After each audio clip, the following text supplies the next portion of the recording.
Salam sejahtera dan selamat datang sekali lagi ke channel ini, Current Sphere MY.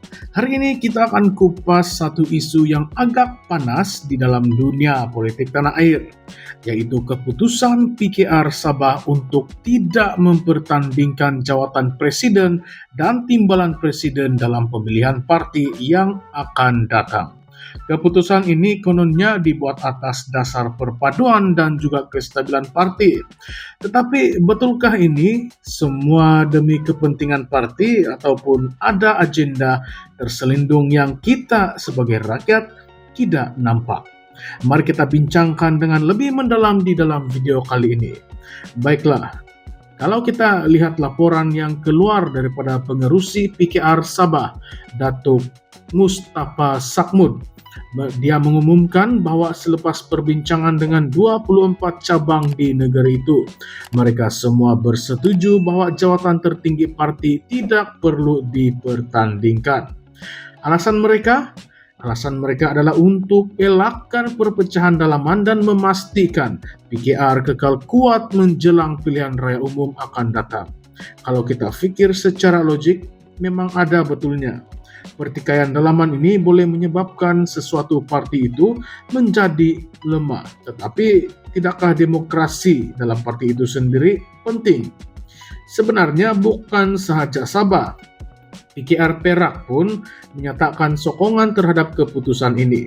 Malah sejak awal Februari yang lalu, pengerusi Biro Antarabangsa PKR, Datuk Seri Syamsul Iskandar Muhammad Akin, sudah pun menyatakan bahwa keputusan ini telah dipertimbangkan secara dalaman. Jadi nampaknya keputusan ini bukan datang secara tiba-tiba, tetapi memang sudah dirancang daripada awal. Soalnya siapa yang mendapat manfaat daripada keputusan ini? Ada yang kata ini adalah strategi untuk memastikan Datuk Seri Anwar Ibrahim terus memegang tampuk kepimpinan tanpa cabaran. Kita tahu sejak menjadi Perdana Menteri banyak cabaran yang dihadapinya, termasuklah tentangan dari dalaman parti sendiri. Ada suara-suara kecil yang mengatakan PKR kini tidak lagi berpegang teguh kepada idealisme reformasi yang diperjuangkan sejak zaman reformasi 1998. Jadi adakah ini taktik untuk memastikan tiada pemberontakan dalaman? Apa kata Anda?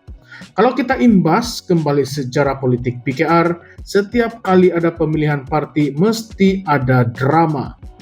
Contohnya pemilihan 2018, penuh dengan kontroversi antara pasukan Datuk Seri Anwar dan pasukan Datuk Seri Azmin Ali.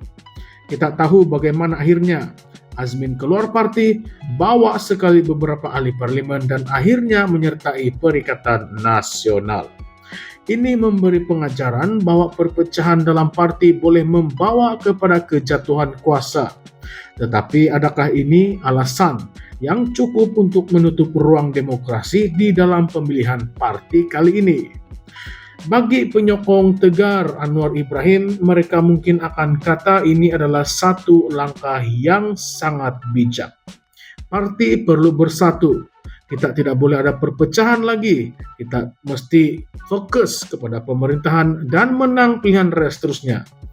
Tetapi bagaimana pula dengan mereka yang merasakan kepimpinan sekarang tidak lagi mewakili suara akar umbi? Bukankah sepatutnya ahli parti diberi peluang untuk memilih siapa yang mereka mahu sebagai pemimpin? Isu ini juga menimbulkan satu lagi persoalan. Adakah PKR kini menuju ke arah politik autokratik di dalam parti? Kalau jawatan tertinggi tidak dipertandingkan, bagaimana kita boleh pastikan ada semak dan imbang di dalam kepimpinan? Bukankah ini sama seperti apa yang dilakukan oleh parti-parti lain yang pernah dikritik oleh PKR sendiri? Kita juga perlu tanya, adakah semua ahli parti bersetuju dengan keputusan ini? Atau ini hanyalah keputusan yang dibuat oleh segelintir pemimpin atasan? Kita juga perlu ingat, PKR ini lahir daripada perjuangan rakyat, daripada gelombang reformasi yang menuntut keadilan dan kebebasan bersuara. Jika parti ini sendiri mula mengamalkan budaya politik yang menyekat kebebasan bersuara di dalam parti, apakah masih relevan untuk mereka bercakap soal demokrasi? Satu lagi isu yang menarik, bagaimana keputusan ini akan diterima oleh penyokong di luar parti. Bagi rakyat biasa yang bukan ahli PKR, mereka mungkin akan melihat ini sebagai satu langkah yang mencurigakan. Ini boleh memberi persepsi bahwa PKR tidak lagi demokratik seperti dahulu. Sedangkan sebagai sebuah parti yang kini menjadi tunjang kepada kerajaan, mereka sepatutnya menunjukkan contoh kepimpinan yang telus dan terbuka. Kita juga perlu bertanya, adakah keputusan ini akan menjadi satu presiden untuk masa depan? Jika kali ini jawatan presiden dan timbalan presiden tidak dipertandingkan, adakah ini bermakna pada pilihan yang akan datang pun berlaku perkara yang sama? Kalau begitu, sampai bila ahli PKR boleh benar-benar memilih pemimpin mereka? Atau kita sedang melihat permulaan kepada budaya politik di mana pemimpin tertinggi tidak boleh dicabar? Ada juga yang mempersoalkan jika benar keputusan ini dibuat untuk memastikan kestabilan parti, mengapa masih ada pemimpin dalam PKR yang masih mempertikaikannya? Baru-baru ini, Naib Pengerusi PKR Johor, Jimmy Puah Wee Se, menyatakan bahwa tiada siapa dalam parti yang boleh menghalang jawatan presiden dan timbalan presiden daripada dipertandingkan. Ini menunjukkan bahwa tidak semua dalam PKR bersetuju dengan keputusan ini. Jadi adakah ini benar-benar keputusan yang dibuat atas kehendak semua ahli atau hanya keputusan kelompok tertentu di dalam kepimpinan? Kalau kita lihat di negara lain, parti-parti politik yang kukuh biasanya mempunyai proses pemilihan yang terbuka dan juga kompetitif. Contohnya di dalam Parti Demokrat di Amerika Syarikat.